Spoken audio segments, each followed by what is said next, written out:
Bismillahirrahmanirrahim. Assalamualaikum warahmatullahi wabarakatuh. Kelas 10 PK, ikhwan dan akhwat. Langsung saja kita akan mempelajari pada kesempatan kali ini tentang bab berikutnya, yaitu nasikhul hadis wa mansukhuhu, yaitu hadis yang menghapus hukum hadis dan ada hadis yang dihapus hukumnya. Maka itu yang disebut dengan nasikh mansukh. Jadi ada hadis yang yang menghapus hukum hadis yang lainnya. Nah, ini yang disebut dengan nasikh dan mansukh. Maka kita lanjutkan dulu apa yang dimaksud dengan an-naskhu. Ta'rifun naskhi, definisi an-naskhu lughatan secara bahasa ada dua makna. Yang pertama artinya adalah al-izalah, artinya menghilangkan, Yang kedua adalah an-naqlu, artinya memindahkan. Jadi an-naskhu secara bahasa maknanya ada dua, yaitu al-izalah dan an-naqlu. Secara istilah ilmu usul fiqh dan ilmu hadis disebutkan raf'us syari'i hukman minhu mutaqaddiman bi hukmin minhu mutaakhirin, yaitu Allah Subhanahu wa taala mengangkat hukum yang lebih dulu dengan hukum yang lebih akhir. Maksudnya Allah Subhanahu wa taala menghapus hukum yang lebih dulu dan digantikan dengan hukum yang akhir. Nah, ini disebut dengan an-naskhu. Maka dalam ilmu hadis ada juga hadis yang menghapus hukum hadis yang lainnya. Maka ikhwan sekalian, di sini ini menjadi penting sekali bagi kita untuk mengetahui tentang nasikh dan mansukh. Dan ulama yang paling ahli dalam bidang ini adalah Imam Asy-Syafi'i. Wa asyhuru al-mubarrizina fihi, dan ulama yang paling nampak dalam hal ini, yang pakar dalam hal ini adalah Imam Asy-Syafi'i.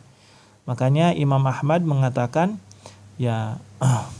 ketika Imam Asy-Syafi'i datang dari Mesir, beliau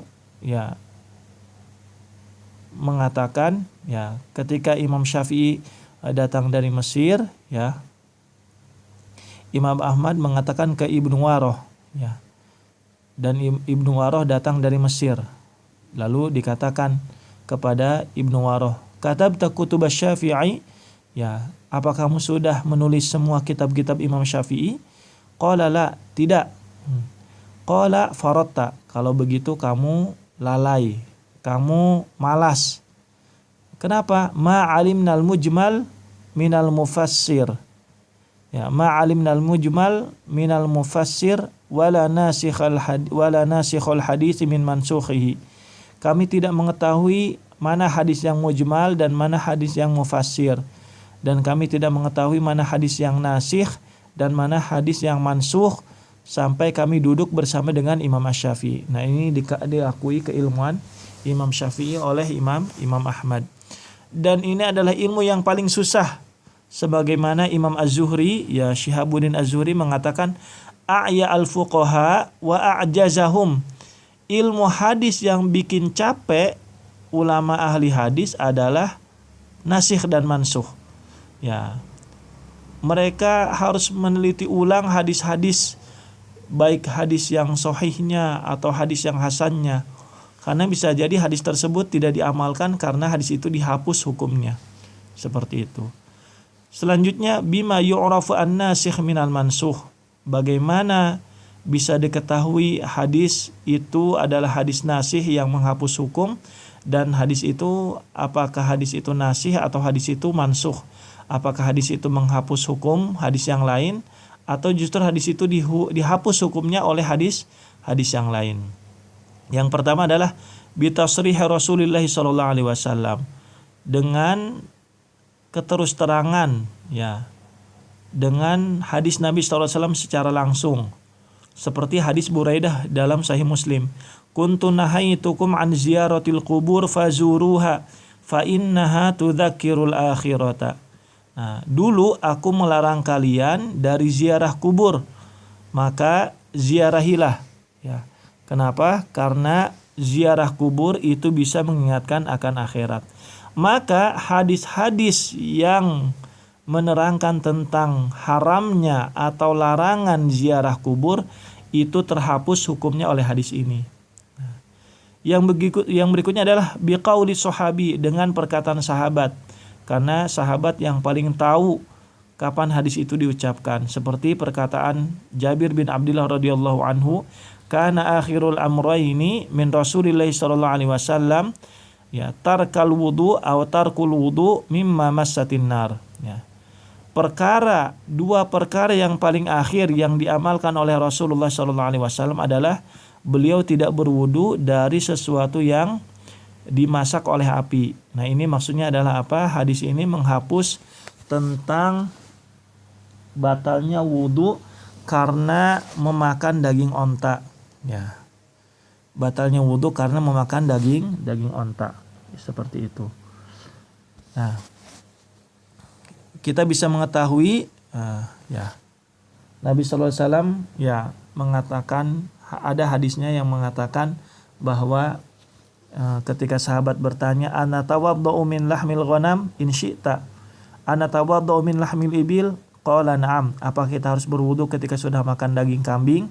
Kalau kamu mau berwudu silahkan, kalau tidak berwudu juga tidak apa-apa. Lalu ditanya lagi Nabi sallallahu alaihi wasallam, apakah kita harus berwudu ketika makan daging onta? Qala na'am, iya. Maka dari sini para ulama mengambil kesimpulan bahwa makan daging onta itu adalah batal wudunya. Ya. Dan ini adalah pendapat mukhtar atau pendapat qadim dari pendapat Imam Asy-Syafi'i. Di dalam kitab Zubat disebutkan waqtira min aqlin lil lahmil juzri wa ma'yaqini hadasin aw tuhri. Nah, ya. Dan pendapat yang dipilih, dan ini juga dipilih oleh sebagian ulama madzhab Syafi'i seperti Imam An-Nawawi, itu batalnya wudu karena memakan daging onta. Tapi ulama yang lain yang berpendapat tidak batal wudunya karena apa? Karena menganggap hadis itu mansukh. Hadis itu hukumnya sudah dihapus oleh hadis ini. Oleh perkataan sahabat Nabi sallallahu alaihi wasallam yang menerangkan bahwa perkara yang diamalkan oleh Nabi sallallahu alaihi wasallam itu adalah beliau tidak berwudu dari sesuatu yang dimasak oleh api, dan termasuk diantaranya adalah daging onta. Yang ketiganya ikhwan sekalian adalah bima'rifatit tarikh, dengan mengetahui sejarahnya.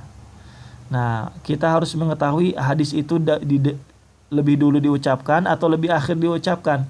Kalau hadis tersebut lebih dulu diucapkan, maka hadis itu dihapus hukumnya daripada hadis yang lebih akhir diucapkan. Sebagaimana hadis Syaddad bin Aus yang mengatakan aftara al-hajim wal mahjum. Ya, batal puasanya orang yang membekam dan orang yang dibekam. Hadis ini dihapus kenapa? Oleh hadis Abdullah bin Abbas bahwa Nabi sallallahu alaihi wasallam beliau dibekam ketika beliau dalam keadaan muhrim dan beliau dalam keadaan berpuasa. Ya. Makanya hadis Syaddad bin Aus ini diucapkan di zaman Fatu Makkah, ya. Sedangkan hadis Abdullah bin Abbas dikatakan ketika Haji Wada, dan Haji Wada itu lebih akhir daripada Fatu Makkah, seperti itu. Yang berikutnya ikhwan sekalian adalah kita bisa mengetahui hadis itu dihapus atau hadis itu menghapus hadis yang lainnya adalah dari ijma'. Nah, sebagaimana hadis man syaribal khamra fajlidu fa in aada fir rabi'ati faqtuluh. Orang yang meminum minuman keras hendaklah kalian mencabuknya sampai 3 kali. Apabila dia kembali keempat kalinya maka dia bunuhlah dia. Nah, Imam An-Nawawi mengatakan dalla al-ijma'u ala naskhihi. Nah, ijma' menunjukkan kalau hadis ini sudah dihapus hukumnya, yaitu hukuman mati bagi orang yang meminum minuman keras. Itu para ulama bersepakat bahwa hadis ini tidak pernah diamalkan sama sekali karena terhapus oleh ijma'. Nah, maka ijma' tidak bisa dihapus, ya. Dan tidak juga bisa menghapus, tetapi ini menunjukkan kalau hadis ini dihapus, seperti itu hukumnya. Selanjutnya asyuru al-musannafati fihi, kitab-kitab yang masyhur berkaitan tentang nasikh dan mansukh. Yang pertama, Al-i'tibar fin nasikh wal mansukh minal athar, karya Imam Abu Bakar bin Musa Al-Hazimi. Yang B adalah An-Nasikh wal Mansukh, karya Imam Ahmad. Yang C, yang Jim, Tajridul Ahadits Al-Mansukhah, karya Imam Ibnul Jauzi. Nah, itu saja ikhwan sekalian yang bisa kita pelajari kepada kesempatan kali ini. Semoga ada manfaatnya. Kita tutup dengan kafaratul majalis. Subhanakallahumma bihamdika asyhadu an la ilaha illa anta astaghfiruka wa atubu ilaik. Wassalamualaikum warahmatullahi wabarakatuh.